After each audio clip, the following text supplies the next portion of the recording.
Have you ever just stopped and thought about the simple, brilliant logic behind the roof over your head, or even the shirt on your back?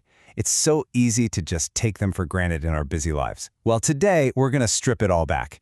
We're going back to basics to explore the first principles behind two of the most fundamental things we need: houses and clothes. Okay, so it all starts with one simple, universal idea. We need protection. But, protection from what, exactly? Let's kick things off with a fundamental why. The reason that drives everything else we're about to talk about. It seems like such an obvious question, right? But the answer, well, it gets to the very core of our survival.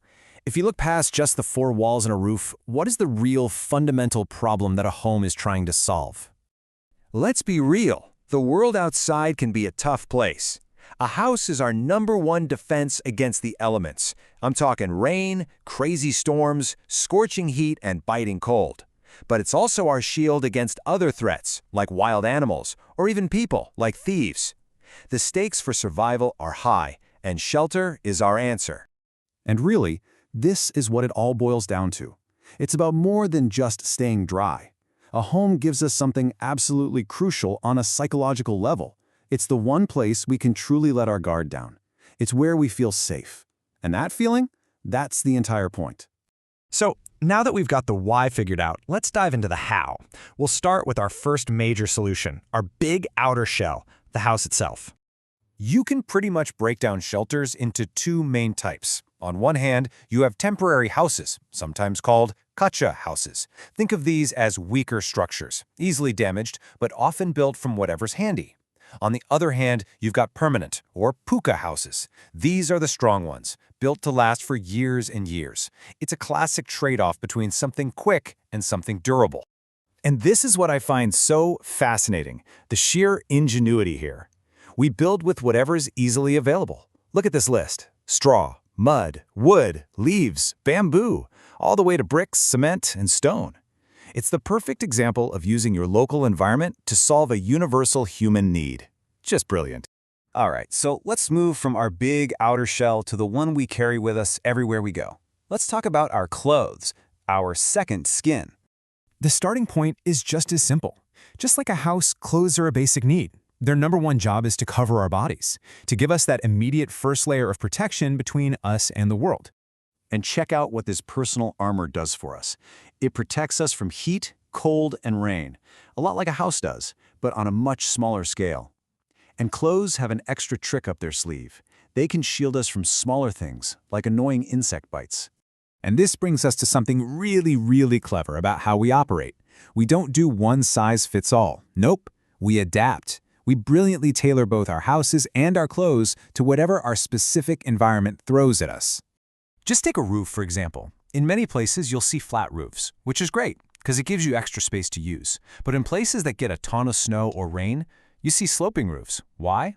It's just smart engineering. It lets all that heavy snow and water just slide right off. Problem solved. We do the exact same thing with our clothes. When it's summer, we wear cotton.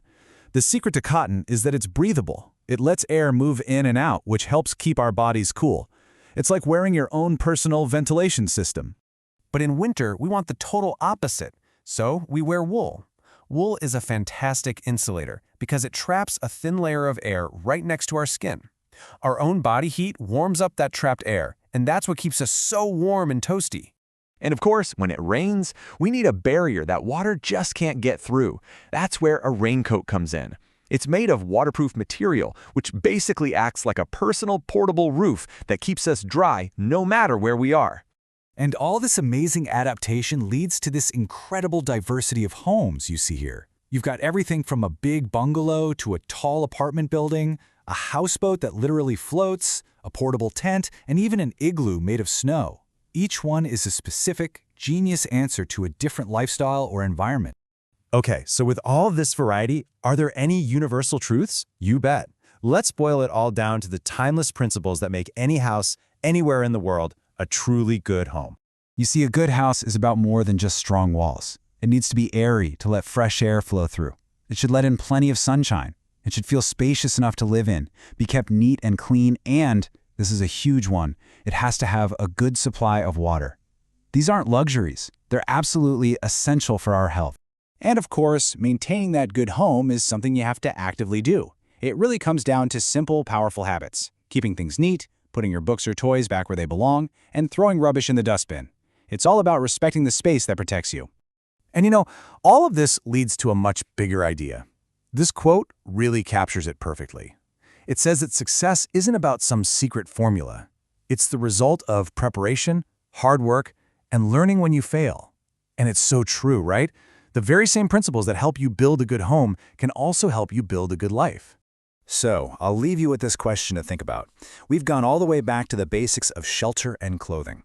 Now, think about your own life. In our crazy, complex world, what are the simple, first principles that truly make you feel safe and protected in your own home?